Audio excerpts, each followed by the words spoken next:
This video is sponsored by Squarespace. Whether you need a domain, website, or online store, make it with Squarespace.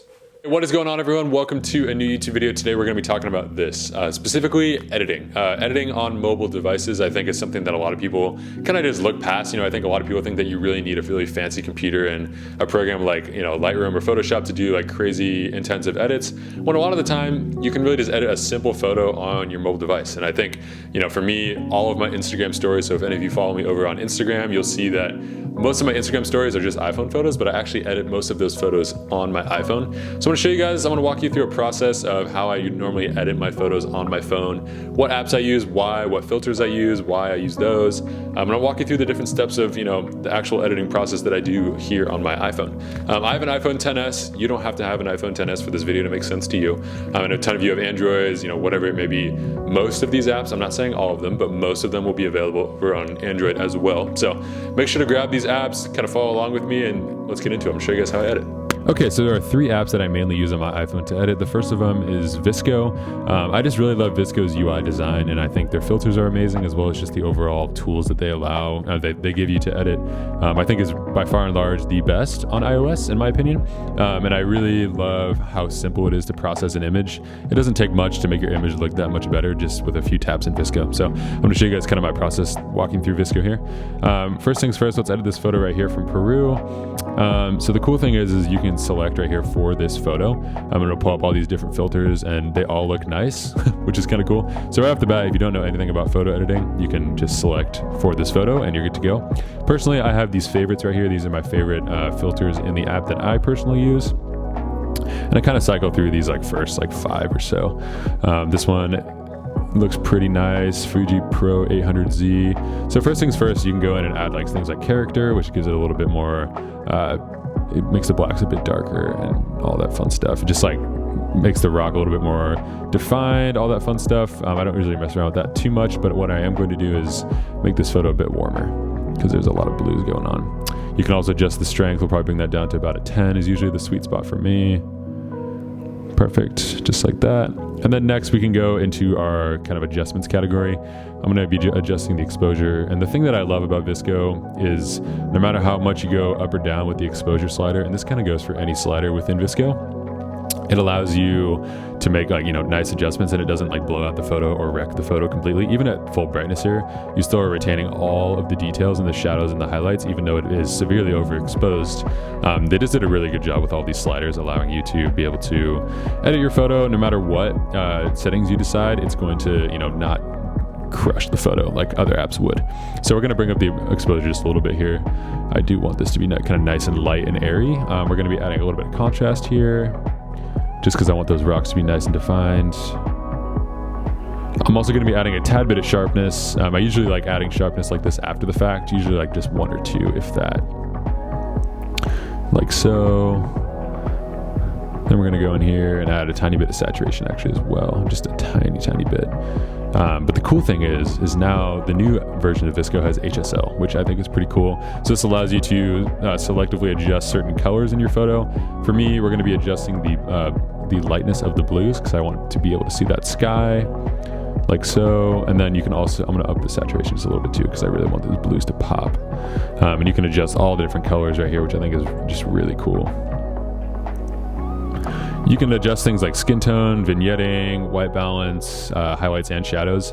The one thing that is kind of annoying is you can't bring the shadows down. You can only bring them up, and you can only bring the shadows down. You can't bring them up. So I think that's something that is kind of annoying. And that's why some of these other apps I'm going to be going through are a bit better. But for the most part, VSCO is by far and large the best for just overall photo editing, in my opinion. So we got to go ahead and adjust the highlights and the shadows. Now we can do a before and after by just a long press on the screen. And we're going to bring down the exposure just a little bit. Cool. Now we go next and we can hit save. You can also post to your VSCO, which is their version of Instagram. It's just a cool social media platform that you can post all of your iPhone photos to. I'm going to hit save there. And now what we can do is take this edit and we're going to hit copy edits. And now we're going to go over to this photo, which is also kind of a water-based image. Lots of blue sky, lots of water. And we're going to go ahead and hit paste edits. Now we can go in here, and as you can see, we don't have to do any adjustments almost. We're going to do a few simple things here with the saturation and such. But for the most part, this photo already looks good because of the edit that we already did to the previous photo, because they look so similar. They have similar tones and all that stuff. We are going to bring these blues back down because they're a lot in this photo. But yeah, that's the cool thing, is now we've created a filter or a look off of our previous photo, and we pasted it onto this photo. And this allows for just like way easier editing, especially with, if you're editing multiple photos. You take some photos of friends, or you take some photos like when you're out traveling and it's in similar light. It allows you to edit all these photos much quicker. We're gonna go here and edit one more photo. I'm gonna do this portrait of Allegra just to show you guys kind of the skin tones, what you can do here. But again, we're gonna go through our favorites here, and you guys can select your own favorites as well. I really love the black and white filters here as well, but I think we're gonna go with a Kodak Gold 200 here. And I'm gonna make it just a little bit warmer. This is from a trip to Japan about a month ago. Gonna bring the exposure down, and as you can see, just as we're going through everything, we can adjust accordingly.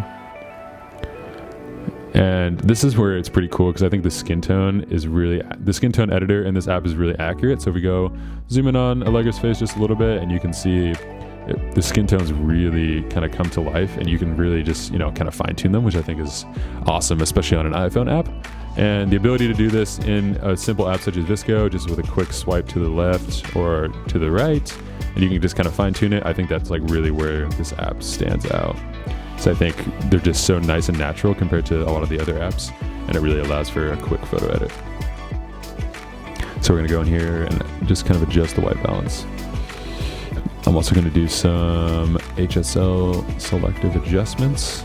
So one thing that I noticed is I really want these greens and yellows to stand out right here. So I'm gonna go to the yellows and bring those down. I'm also going to bring the greens down, the lightness, like right about there. So as you can see, that's already a pretty big difference. We're gonna desaturate them actually a little bit too, just because I don't really want them to be too saturated in the background. But if you just watch the background right there now, it's just so much more defined, just with a simple HSL adjustment. And now we're gonna go in here as well, adjust the highlights. I always like to bring the highlights all the way down in all of my images, both DSLR and iPhone. I just think I want to be able to see those highlights, that crispy blue sky, the trees in the background, and even it adjusts a bit of skin tones as well. So I don't really mess around too much with the shadows. I try to expose for the shadows mostly, and then I can mess with the highlights later. So there we go. There's a before and after. We hit next, and we can hit save to camera roll. It's super easy. This is why I love VSCO. It just takes, a matter of minutes, if not less, to edit a really nice photo in a way that you are proud of, and it takes almost no skill. So check out VSCO in the App Store. Highly recommended. And yeah, tell them I sent you. Next, we're going to be checking out Afterlight. Afterlight is also a pretty amazing app. There's a lot packed into this app, but there's only a few things that I actually use this app for. So we have all of our photos right here in Afterlight. I've created a folder on my iPhone, and we're gonna go in here and edit a few photos. So the first one is going to be this photo I took of a car. Gotta love that portrait mode on the iPhone. And the cool thing about Afterlight, I think, is it allows you to do RGB curves, which in VSCO you can't do. VSCO already has really nice tones in a lot of their filters, but I think this is where Afterlight can really stand out to a lot of people, is you can, if you really want to fine tune your image and just, make it exactly how you want, you can really go in here and like fine tune your image, really adjust that tone, which I think is pretty cool. So we're gonna go just do a quick tonal adjustment right there. As you can see, nothing too crazy, but it does, already make the photo come to life a bit more. We're gonna be editing the brightness here as well. And I think Afterlight also has really nice sliders, just like VSCO. It really allows you to make these subtle adjustments that much easier. We're gonna go in here. There's just so many options. I don't even use most of these, to be honest with you, but there are a few that we're gonna be checking out. The thing I love about Afterlight specifically is the highlight and shadow adjustments. You can go both ways. And sometimes I wanna bring the highlights down or up, and I don't wanna have to just bring the highlights down like I do in VSCO. And that's where Afterlight can really shine for you. You can really make those highlights and shadows come to life a bit more. We're gonna be adjusting the shadows as well. I'm gonna crush the shadows just a little bit, not too much. That looks great. And then we're gonna go in here and add a little bit of, actually we're gonna take away some of the contrast, which I believe is right here, just because I don't want this photo to be too contrasty. But yeah, there's a quick before and after, boom. And then we can hit next right here. And this is where I process a lot of my photos that have those white borders around them. If you've ever seen an Instagram account with these kind of white borders, Afterlight is one of the more popular ones because you can export in that full 4x5 frame for Instagram. And then you have the full photo on the page, but it has this really nice white border in the background. So I can go ahead and adjust that photo right here. Go ahead and hit like this. And I hit a quick save right here. And we are done. So super simple. Afterlight also is pretty amazing just because you can export to all these different apps. So if I really wanted to, I could tap on Instagram right here and copy over to Instagram. I could save to Dropbox, you know, whatever you want. I think that's pretty cool as well. So we're going to edit one more photo in Afterlight as well. I'm going to do this photo from Tokyo. And we're gonna go ahead in here again and just start editing these curves. I'm gonna brighten this photo up. I don't want it to be too contrasty, but at the same time, I really want this to look good. So you can start over as well, just like this. You can just cancel out and then redo your curves because it's really hard to get them right on the first time. But yeah, we're going through here. We're making a quick edit. That looks pretty nice. And the cool thing is you can adjust the red, green, and blue curves individually as well. I think we're good to go just with the RGB, but if you really want to get that selective with your edit, you can do so, which is pretty cool. We're going to bring up the brightness here, and then we're going to go down to the end right here, and I want to bring down these highlights a lot, just because I want to be able to, I want it to be a bit faded. I like how it really fades the purple magenta right here on the flowers. As you can see it before and after, it just gives it like a nice kind of muted color, which, you know, is pretty popular. I think that's why a lot of people enjoy my images, is because I really love these kind of muted, faded colors that also look natural. You know, I think that's the key with editing, is you don't want to overdo it. But I'm going to also sharpen this photo just a little bit. I want to see these flowers pop right out of the screen. And then we're going to add a little bit of temperature. We're going to go cooler rather than warm. Just go like so. That's a quick before and after. And then we're also going to adjust the contrast. I want a little bit of contrast there. Cool. And then now we go to next right here. Frame options. I love this like 4x5 frame. It looks so nice. So we export just like so, hit save, and we're good to go. So that's a quick rundown of Afterlight. As you can see, there are many options in Afterlight that aren't available in VSCO. So yeah, take your pick. Afterlight does have a couple versions of their app. This app is paid. I think it's $1.99 is what I paid for it, I believe, but it's very much worth it in my opinion, especially if you're doing any sort of like selective adjustments like curves or adding borders like this. Afterlight is very worth it for that. So the final app we're going to be looking at here is called Snapseed, and Snapseed is kind of, you know, the last app that I would say is pretty essential to what anything I would want to do on an iPhone. I don't use it very often. I usually just stick to VSCO and Afterlight, but Snapseed is pretty great for one reason specifically, and I'm going to show you guys that now. So we're going to go down here. We're going to pick a photo here. Let's go with this one. Okay, so Afterlight has 1,000,001 tools that you can use. So Snapseed has like 1,000,001 tools that you can use here. We're just going to stick to a few of them though. So we can adjust the curves. We're going to adjust the curves right here just a little bit. Afterlight also has really great curve adjustments. You can pick your points here and just like really kind of go at your photo like so.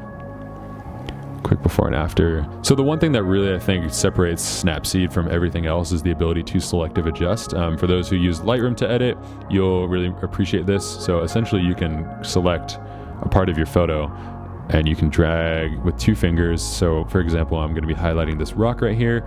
It's picking up a lot of these greens and muted browns. And now I can go through and adjust the structure, saturation, contrast, and brightness of that specific selection in my photo, which I think is pretty cool. And I'm just going to be going here and adjusting the brightness a little bit. I'm going to add a little bit of contrast in here. And while you may not think this is a huge deal, I think on a mobile editing app, this is pretty cool. And Snapseed does a very good job at, you know, actually doing the selection.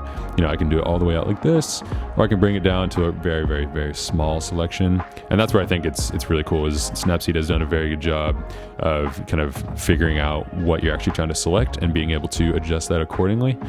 So we're going to go in here again and select the sky. So, and you can use this kind of magnifying glass right here to pick your selection. We're gonna go in here, and I wanted to add a little bit of saturation to the sky. We're also gonna bring down the brightness just a little bit. Actually, we're gonna brighten it up because I want it to be nice and kind of saturated and bright. And then we're gonna go in here as well, adjust the white balance. I want this to be a bit warmer, just a little bit.